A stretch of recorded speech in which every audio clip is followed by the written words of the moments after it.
Aí continuou o doutor Viktor Frankl. Fui em frente com a seguinte pergunta: e como é com o ser humano? Vocês têm certeza de que o mundo humano é um ponto final na evolução do cosmos? Ouçam bem a pergunta do doutor Viktor Frankl. Vocês têm a certeza de que de que o mundo humano é um ponto final da evolução do cosmos? Que ele já começa a falar, na verdade, da realidade espiritual da vida, a única que dá sentido. Não é concebível, isso não é o doutor Viktor Frankl, hein? Não é concebível que ainda haja outra dimensão possível, um mundo além do mundo humano, um mundo em que a pergunta pelo sentido útil do sofrimento humano encontraria uma resposta. Então, vejam que este homem está falando da realidade espiritual da vida. E o que dá certeza da realidade espiritual da vida é a mediunidade. Aliás, os fenômenos psíquicos se dividem em duas partes: os fenômenos anímicos e os fenômenos mediúnicos. Por exemplo, quando o doutor Viktor Frankl aborda a questão do mundo espiritual, ele está falando dos fenômenos anímicos. O meu grande mestre, Hermínio Corrêa de Miranda, num dos seus livros, Os Cátaros e a Heresia Católica, e no outro seu belo livro, Cristianismo, uma mensagem esquecida, na bibliografia, ele consta o livro Os Cátaros e a Reencarnação.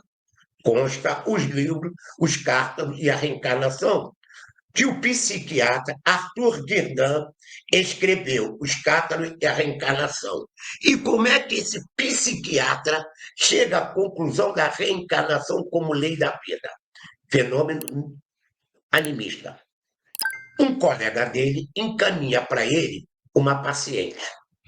E ele recebe a paciente e, durante os atendimentos, as sessões terapêuticas, ele descobre que os sonhos que a paciente tinha eram exatamente os sonhos que ele, doutor Arthur, psiquiatra, também tinha.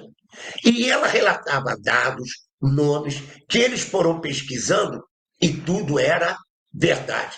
Aí ele descobre que ele e a paciente tinham sido namorados lá no sul da França, no Languedoc, como cártaros. E os cártaros foram dizimados pelas cruzadas. Então, vejam bem, este homem descobriu a realidade espiritual da vida através do fenômeno anímico que eram os sonhos da paciente. Outro caso que patenteia a realidade espiritual da vida, embora o fenômeno anímico. O filme A Cabana e o livro A Cabana relatam um caso de experiência de quase morte. E todos nós sabemos que a experiência de quase morte, embora sejam fenômenos anímicos, materializam a realidade espiritual da vida. Aí vem a pergunta: bem, seu Alcide, a realidade espiritual da vida, a reencarnação, para que serve tudo isso? Gente, infelizmente, lamentavelmente, a ciência materialista e as religiões dogmáticas não querem saber de falar em reencarnação. E a reencarnação não é uma opinião ou um ponto de vista, é uma realidade. Realidade que independe de nossas crenças e valores. Aí vou abrir um parênteses. Nós temos que ter cuidado, porque a gente toma as nossas opiniões, os nossos pontos de vista como verdade. Não são. As nossas opiniões, os nossos pontos de vista são apenas a nossa maneira de ver as coisas e não a essência das coisas. Então, a reencarnação independe de o Alcides acreditar ou não. Ela é um fato.